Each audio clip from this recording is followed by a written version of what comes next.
बंदीश्वर सदगुरु रामपाल जी भगवान को कोटि प्रणाम गुरु जी। बंदीश्वर कबीर परमात्मा परम ब्रह्म को कोटि प्रणाम।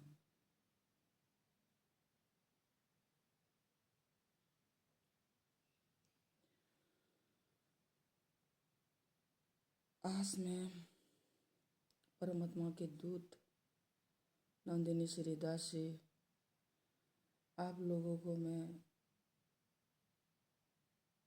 काल के संदेशा देने जा रही हूँ।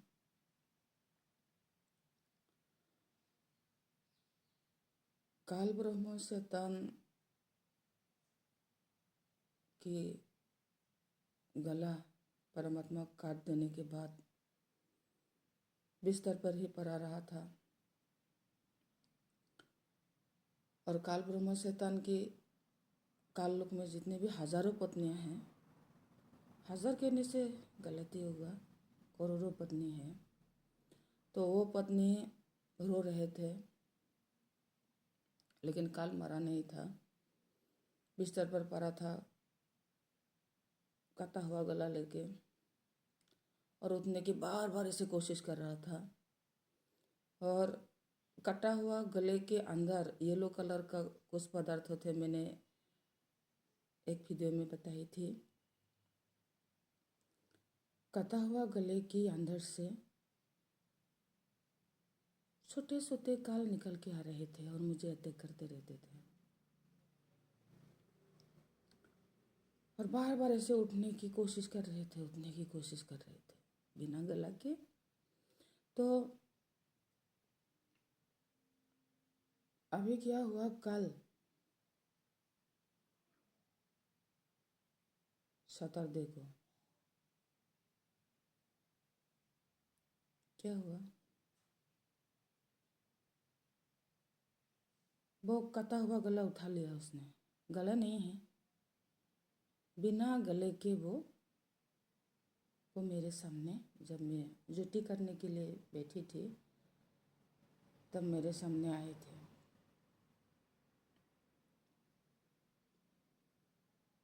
तो तुरंत ही कबीर परमात्मा एक लंबा तलवार लेके, इतना लंबा तलवार लिया और इतना लंबा तलवार लेके उसको बीचों में ही ऐसे काट दिया। मेरे आंखों के सामने संगठित हुए। ड्यूटी करते समय कोई सपना नहीं, आप मत समझिएगा कि मैं सपने की बात कर रही हूँ। तो बीच में मेरे सामने ही दो हिस्सा करके अलग कर दिया।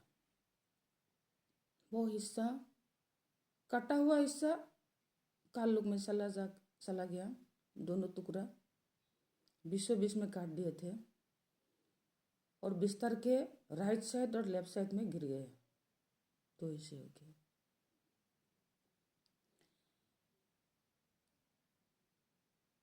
मुझे, मेरे शरीर में तो मेरी आत्मा रहती नहीं है, अर्थात मैं नहीं रहती हूँ शरीर के अंदर, अर्थात मेरी आत्मा मेरे शरीर के अंदर नहीं रहते हैं। कभी कभार आते हैं, अक्सर परमात्मा के साथ साथ रहते हैं मेरे अमर आत्मा, बंदे मुक्त अमर आत्मा। तो कभी कभार आते हैं और सबसे नीचे कमलों के जो द्वार है, आत्मा प्रवेश द्वार है, वहीं से प्रवेश करते हैं और निकल भी जाते हैं। ये तो शरीर पुतले हैं, परमात्मा के पावर से चलते हैं। बात करना, उठना, बैठना, सांसें लेना, सब परमात्मा के पावर से चलते हैं मेरे ही शरीर। मेरी आत्मा बंदी मुक्त होकर बाहर परमात्मा के साथ ऊपर में ही रहते हैं अक्सर, और इस शरीर की रक्षा करने के लिए आते रहते हैं। तो मैं परमात्मा के दूत, ये आप लोगों को संदेशा देना बहुत ज़रूरी समझ गई, इसलिए मैंने ये संदेशा दिए परमात्मा के आशीर्वाद से, गुरु जी के आशीर्वाद से। और रही बात गुरु दर्शन की।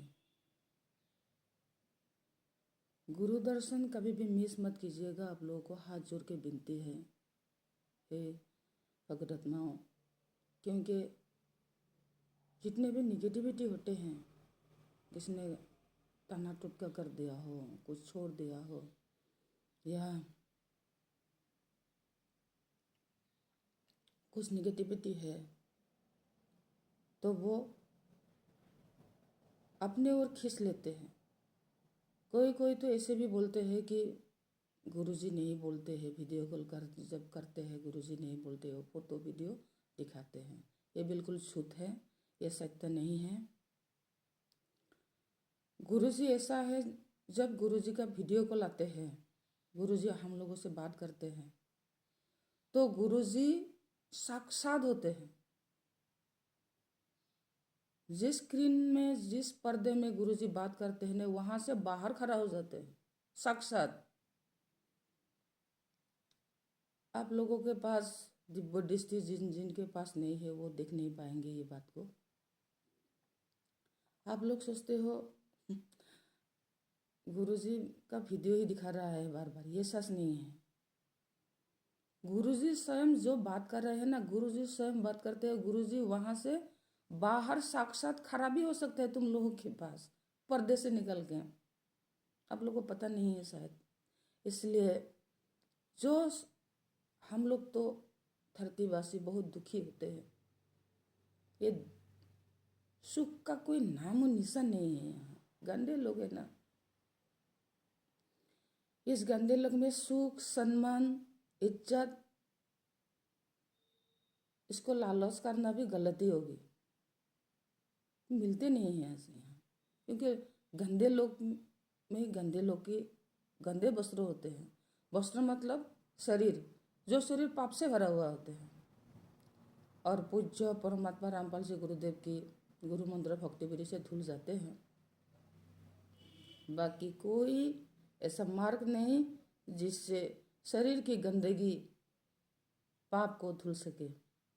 तो गंदे शरीर की, गंदे लोग की गंदे शरीर के बीच हम लोग को हर जगह हर पल अपमान मिलते हैं, अन्याय मिलते हैं, अभिशाप मिलते हैं, पाप मिलते हैं, व्यभिचार मिलते हैं, जीना हराम हो जाते। हे जगत आत्माओं, मैं सिर्फ जगत आत्मा को बोल रही हूँ, आप लोग गुरु दर्शन मिस मत कीजिएगा। इसलिए तो गुरु जी दर्शन देते हैं। गुरु जी के दर्शन मात्र ही है, ये वीडियो कॉल है, ये है, ये मत समझिएगा। वो साक्षात होते हैं। आप लोग जब देख पाएंगे ना अपने आँख से, तब विश्वास होता। लेकिन सबके पास दिव्य दृष्टि कैसे होंगे? मन भी पवित्र होना है, शरीर भी पवित्र होना है, कर्म भी पवित्र होना है। नेकी कर ले, कितने नेकी करते हैं, है कि नहीं? कर पाते कैसे? पाएंगे कैसे नेकी? कर नहीं पाएंगे ना। तो इसलिए गुरुजी अक्सर कहते, पूज्य गुरुजी अक्सर कहते हैं नेकी कर ले, नेकी कर ले। ऐसे नहीं गाते हैं गुरुजी, ऐसे नहीं बोलते हैं। आप लोग गुरु दर्शन को कभी भी मिस मत कीजिएगा। और मैं एक अपनी एक्सपीरियंस से बोलूँगी।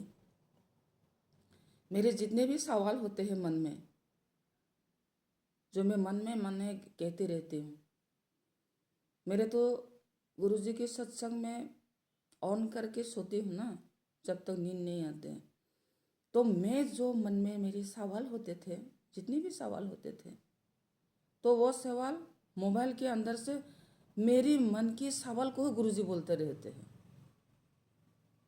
मैं ये नहीं मानूंगी गुरुजी मोबाइल से सिर्फ वीडियो से बोल रहे हैं। साक्षात गुरुजी मोबाइल के अंदर घुस के बोलते हैं। आप लोग विश्वास नहीं कर पाएंगे। मेरे साथ ऐसे कई बार हो चुके हैं। जो मेरे मन में सोचती हूँ वही मोबाइल से बोलते रहते हैं। लेकिन सत्संग में ऐसा, इसका जवाब हो, जो सत्संग बोल रहे थे गुरुजी, वो सत्संग तो और ही थे, लेकिन उस सत्संग के बीच ही मेरे जो मन में सवाल होते हैं उसका भी जवाब देते देते जाते हैं, जब तक मेरी नींद नहीं आती। तो आप लोग जो सत्संग मोबाइल में देखते हो, टीवी में देखते हो, ऐसे मत समझिएगा कि गुरुजी सिर्फ टीवी में और मोबाइल से बोल रहे हैं।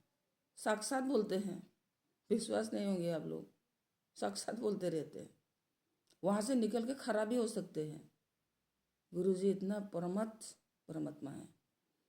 आप लोग जब भी मोबाइल में भी देखते हो, टीवी में भी देखते हो, उधर में बैठा रहता है गुरुजी। मोबाइल के अंदर भी बैठा रहता है, टीवी के अंदर भी बैठा रहता है, और अपने भक्तों की, दास की हर नेगेटिविटी खींच लेते हैं। इसलिए गुरुजी हर बार कहते हैं सत्संग मिस ना कीजिए, सत्संग अवश्य सुनिए।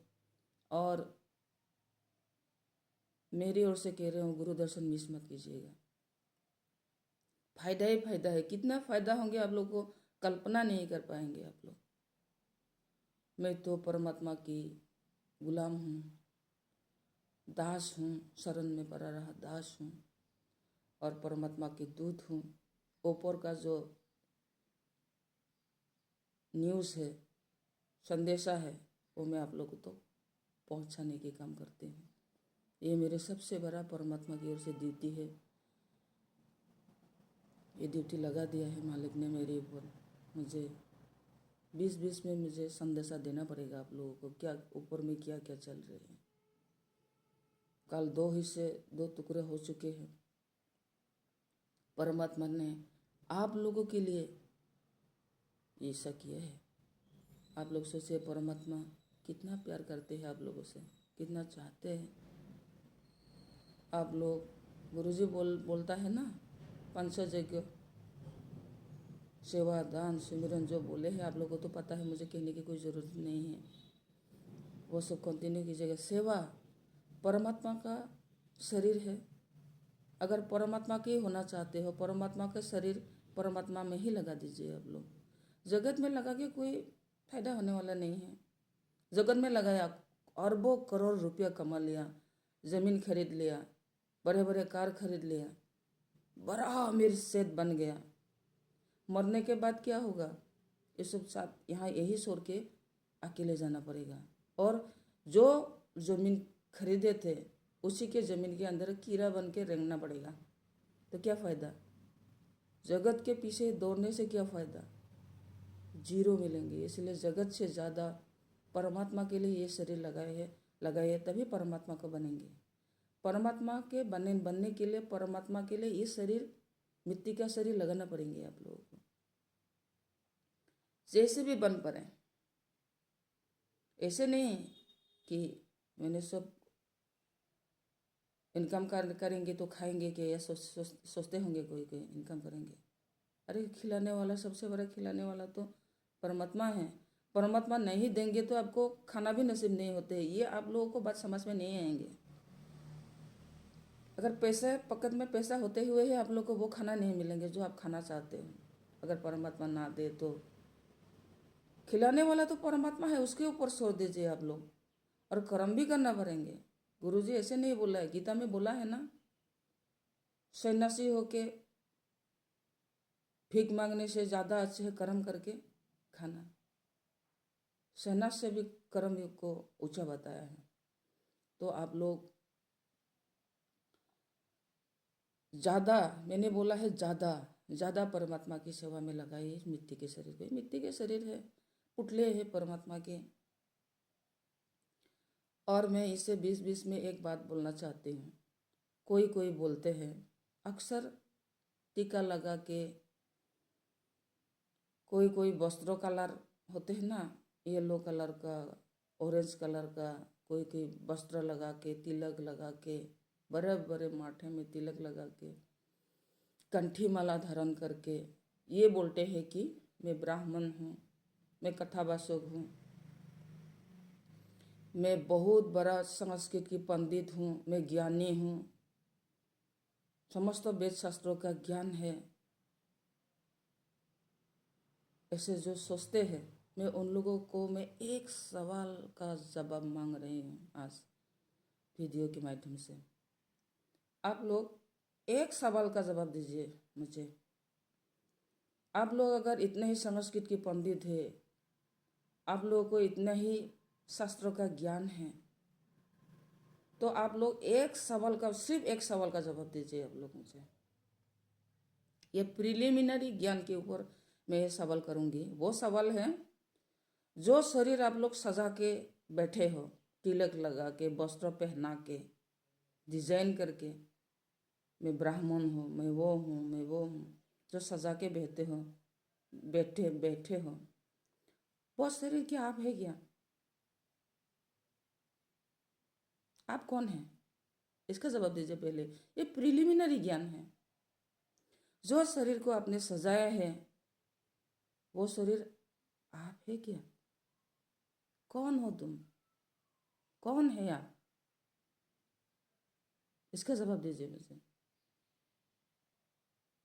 अगर शरीर को सजा के शरीर ही तुम साबित करना चाह रहे हो, तो तुम कौन हो?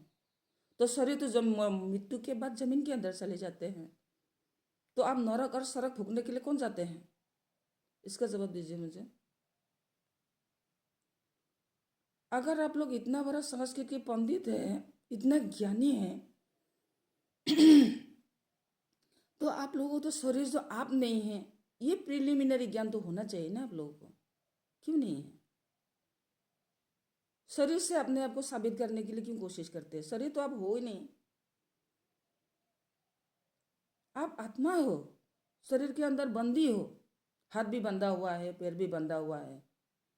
ये मिट्टी का शरीर जो मनुष्य शरीर है, धरती में जेल है, पिंजरा है, इसमें आप कैद है, हाथ पैर बंधा हुआ। जेल में तो आप हैं, और कहते रहते हो गुरुजी जेल में है, जेल में है, जेल में है। करोड़ों एग्जाम्पल मिलेंगे आप लोगों को। साक्षात गुरुजी आके लोगों को सुरक्षा करते हुए, बचाते हुए, सत्संग में लाते हुए मिलेंगे आप लोग को। कितनी रिजल्ट मिलेंगे आपको। और आप लोग चिल्लाते रहते हैं गुरुजी जेल में है, जेल में है, जेल में है। जेल में तो आप हैं। आप लोगों को ये प्रिलिमिनरी ज्ञान क्यों पता नहीं? जो जिस शरीर को सजा के बैठे हो, वो शरीर आप लोग तो है नहीं। अगर शरीर है तो जमीन मिट्टी के अंदर चले जाते हैं, यमलोक में कौन जाते हैं, नरक सरक में कौन जाते हैं? अगर शरीर ही, जिस शरीर को सजा के बैठे हैं, वही शरीर अगर आप है, तो इसका सवाल का जवाब दीजिए तो मुझे सबसे पहले। अगर इतने ही बड़ा शास्त्रज्ञ हो, इतना बड़ा संस्कृत की पंडित हो, इसका सवाल का जवाब दीजिए। नहीं दे पाएंगे आप लोग ये सवाल का जवाब, क्योंकि जिस शरीर को तिलक से, कंठी से, वस्त्र से सजा लेते हैं, और मुसलमान भाई लोग दाढ़ी रखते हैं, क्या क्या सजाते हैं, क्या क्या करते हैं, वो शरीर आप लोग है ही नहीं। शरीर को मुस्लिम सजाओ, हिंदू सजाओ, सिख सजाओ, या कोई भी सजाओ, क्रिश्चियन सजाओ, वो शरीर आप कभी भी आप नहीं है। ये प्रिलिमिनरी ज्ञान है। अगर शास्त्रज्ञ हो, पंडित हो, ये प्रिलिमिनरी ज्ञान आप लोगों के पास क्यों नहीं है? मुझे तो बहुत, मैं आश्चर्यचकित हो गया हूँ, क्यों ये ज्ञान नहीं है आप लोगों के पास? होना चाहिए था ना। और जेल में है, जेल में है, गुरुजी चिल्लाते रहते हैं। जेल में, पिंजरे में धरती के सारी मनुष्य हैं, उस पिंजरे से मुक्त कर। ये पैर भी बंधा हुआ होते हैं, ऐसे बंधा हुआ होते हैं, पैर में भी बंधा हुआ होते हैं। 3 एनर्जी वेयर, जो गुरुजी के शरण में आएंगे तो पता लगेंगे, 3 एनर्जी वेयर से मकड़ी जल की तरह बंधा हुआ रहते हैं, तड़पते रहते हैं, आत्मा बाहर निकलने की कोशिश करते रहते हैं। खाते हो तुम, करते हो तुम, कहते हो तुम, यही तो समझते हो ना आप लोग। लेकिन ये शरीर करते हैं, कहते हैं, करते हैं सब। आत्मा तो बेचारा ना कुछ कह पाते हैं, ना कर पाते हैं, ना कुछ खाने को मिलते हैं। बंदी पड़ा पड़ा ऐसे शक्तिहीन होके पड़ा रहते हैं, तड़पते रहते हैं, निकलने के लिए तरसते रहते हैं। कोई आके तो निकल दे, कोई आके नहीं निकले। कभी आत्मा का पुकार सुने हैं आप लोगों ने? वस्त्रों से शरीर को सजा के, जो शरीर तुम नहीं हो, जो शरीर आप नहीं है, उसको सजा के उस शरीर के द्वारा किसी को भी परिचय मत दीजिएगा, चाहे हिंदू हो, चाहे मुस्लिम हो, चाहे सिख हो, चाहे ईसाई हो, चाहे कोई भी हो। शरीर हम लोग है नहीं, ये प्रिलिमिनरी ज्ञान है। मृत्यु के बाद शरीर जमीन के अंदर चले जाते हैं। जिस शरीर को आप है सजा के गलत प्रेमी में रहते हैं, वो तो जमीन के अंदर चले जाते हैं। जन्म में जन्नत में कौन जाते हैं? सड़क में कौन जाते हैं? नरक में कौन जाते हैं? अलग हो गया ना। ये अगर कोई कहते हैं मैं बहुत ज्ञानी हूँ, मैं पंडित हूँ, मैं ये हूँ, मैं वो हूँ, ये प्रिलिमिनरी ज्ञान पहले जान लीजिए आप लोग। ये प्रिलिमिनरी ज्ञान है। धर्म की मार्ग में, आध्यात्मिक के मार्ग में ये प्रिलिमिनरी ज्ञान है। कम से कम ये प्रिलिमिनरी ज्ञान तो होना चाहिए आप लोगों के पास। और जेल में आप लोग हैं, आप लोगों को जेल से बाहर निकलने के लिए सृष्टिकर्ता रचनहार कबीर परमात्मा ही तत्वदर्शी सन, गीता में बोला गया तत्वदर्शी सन बाखबर बन के धरती पर आए हैं। परमात्मा अपने शरीर से बड़ा अंश निकल के आए हैं। गुरुजी कबीर परमात्मा ही है। एक बार पूज्य परमात्मा रामपाल जी गुरुदेव की शरण में आ तो जाइए, बुक को पढ़ तो लीजिए, क्या लिखा है वहाँ। और मैं एक बात मैं बोलना चाहती हूँ। ज्ञान गंगा को फाड़ दिया है, मैंने देखे हैं वीडियो में, कहीं पर फाड़ दिए हैं। आपको मैं एक सवाल का जवाब दीजिए, आप किस मजहब से हैं? हिंदू से है, मुस्लिम से है, सिख से है, ईसाई से है, या ब्राह्मण से? किस मजहब से है आप? ज्ञान गंगा वो किताब है, वो बुक है जहाँ विश्व की सारे धर्म शास्त्रों की सार है। वो सारे धर्म शास्त्रों से प्रूफ किया है सृष्टिकर्ता रचनहार मूल मालिक रियल भगवान कौन है। वहां तो कुरान का आयत भी है, बाइबल है, कुरान है, गीता है, सार वेद है, गुरु ग्रंथ का है, बाइबल का है। अगर आप लोग अपने धर्म शास्त्रों को थोड़ा भी इज्जत करते हो ना, सम्मान करते हो, तो ज्ञान गंगा को फाड़ने के दुस्साहस नहीं करते। अरे अगर आप मुस्लिम से है तो वहां तो कुरान भी होते हैं, कुरान को फाड़ोगे क्या आप लोग? हिंदू है तो वहां तो गीता है, हमारा सार वेदों की बात है, वो फाड़ोगे क्या? और कोई सवाल बोलते हैं ये किताब लिखा किसने है? गीता को दोबारा कोई लिख सकते हैं क्या? चार वेदों को, कुरान को, बाइबल को दोबारा कोई लिख सकते हैं क्या? वहां में जो ट्रांसलेशन का कृति होते हैं, जो ट्रांसलेशन का जो कृति है, वो दोष बाहर किए हैं गुरुजी ने। और कौन से सप्ताह में, कौन से शास्त्र में क्या लिखा है, वो उंगली धर धर के बताए हैं। आप लोगों को तो ये भी बोला गया है कि अपने अपने धर्म शास्त्रों के साथ मिला लो, ये भी तो बोला गया है, मिला लीजिए आप लोग। और आजकल तो ये है, छोटे से बच्चा भी नेट में मार के किसी भी लैंग्वेज को ट्रांसलेट करके वर्ड मीनिंग निकाल सकते हैं। छोटे से बच्चे कर सकते हैं, ये कर लीजिए आप लोग, देख लीजिए। गुरुजी ने तो कितनी बार बोले हैं अपने धर्म शास्त्र से मिला लीजिए। नेट में मार मार के मीनिंग निकाल के खुद ही कोशिश कीजिए। क्यों गुरुजी को दोष दे रहे हो आप लोग? क्यों ज्ञान गंगा को फाड़ रहे हो आप लोग?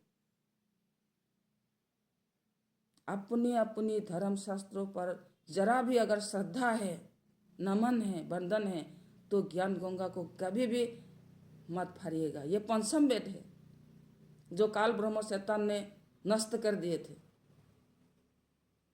क्योंकि यहाँ बंदी मुक्ति का मार्ग है। कैसे बंदी मुक्त होते हैं, रोग मुक्त होते हैं, मृत्यु मुक्त होते हैं,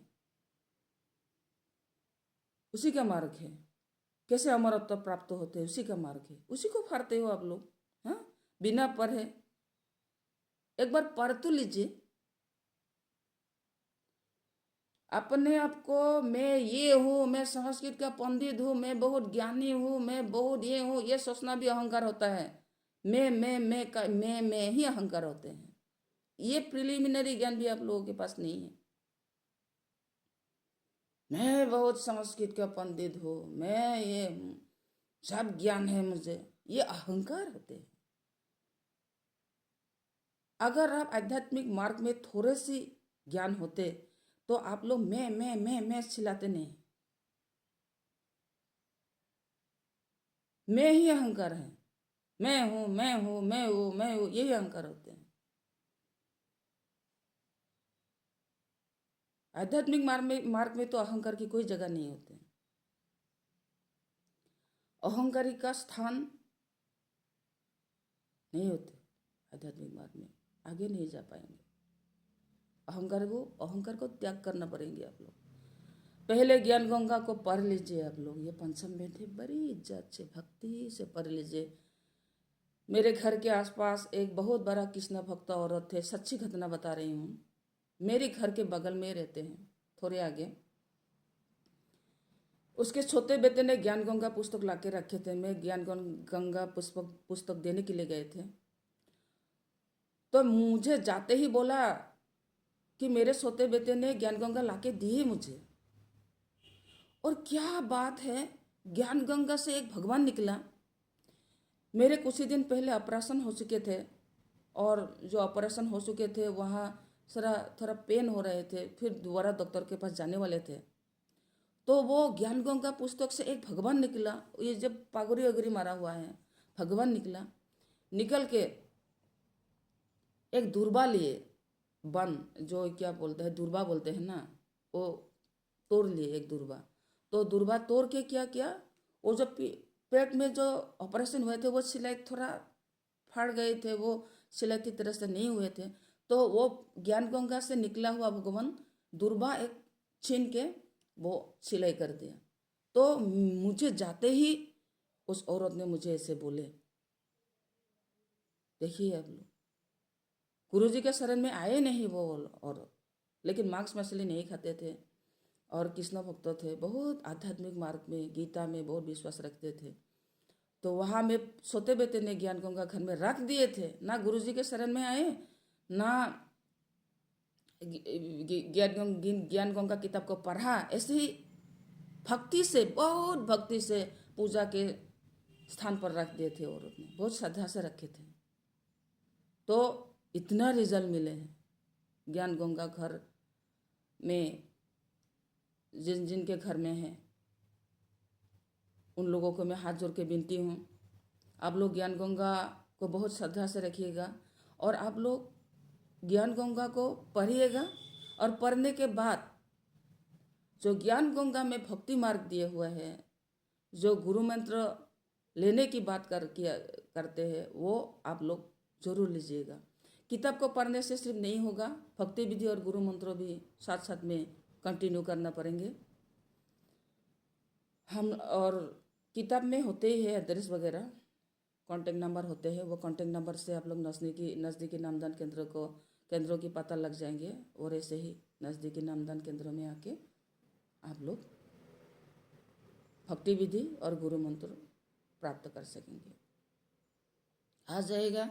जिन जिन लोगों ने ज्ञान गंगा खरीदा, घर में ही ऐसा रख दिया है, ऐसा मत कीजिएगा। पढ़िए आप लोग, पढ़ने के बाद वहाँ क्या बोला गया है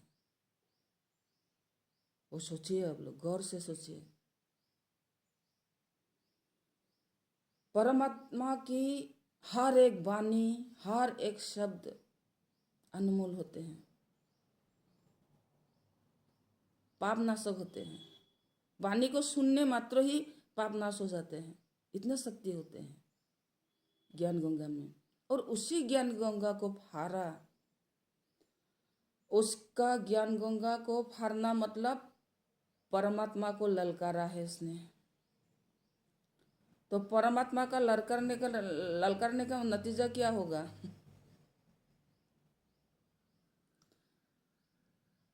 एक धरती का जितने भी मनुष्य है, उन लोगों का अन्न वस्त्र सब कुछ परमात्मा की ओर से आते हैं, उन लोगों को दिखाई नहीं देते हैं। जब परमात्मा से आते हैं तभी मनुष्य को मिलते हैं। अरे तुम जिसने भी ज्ञान गंगा फाड़ा है ना, तुम्हारी अन्न वस्त्र भी वही मालिक ही दे रहा है। अल मालिक की किताब को फाड़ रहे हो आप? कौन से मजहब से है आप? कौन से मजहब से है आप? वहां तो हर मजहब का बानी है, हर मजहब का बानी है वहां। कौन से मजहब से बिलोंग करते हैं आप? गीता पर अगर हिंदू हो तो गीता और सार वेद पर सम्मान नहीं है क्या? नमन नहीं है क्या? अगर मुस्लिम हो तो कुरान पर नमन नहीं है क्या? श्रद्धा नहीं है क्या? अगर सिख हो, ईसाई हो, कोई भी हो, अपने अपने धर्म ग्रंथ का बानी वहाँ होते हैं। कितना पवित्र बानी होते हैं, चाहे कुरान को हो, बाइबल का हो, गीता का हो, वेद का हो, कितना पवित्र बानी होते हैं। उसका अनादर मत कीजिएगा कभी भी। बंदिशोर सदगुरु रामपाल जी गुरुदेव की जय, कबीर परमात्मा परम ब्रह्म की जय, सच चाहे जय बंदिशोर। हे परमात्मा, हे दाता, मैं परमात्मा की दूत, परमात्मा की दासी, आपका आज्ञा का पालन किया है दाता। जय बंदिशोर।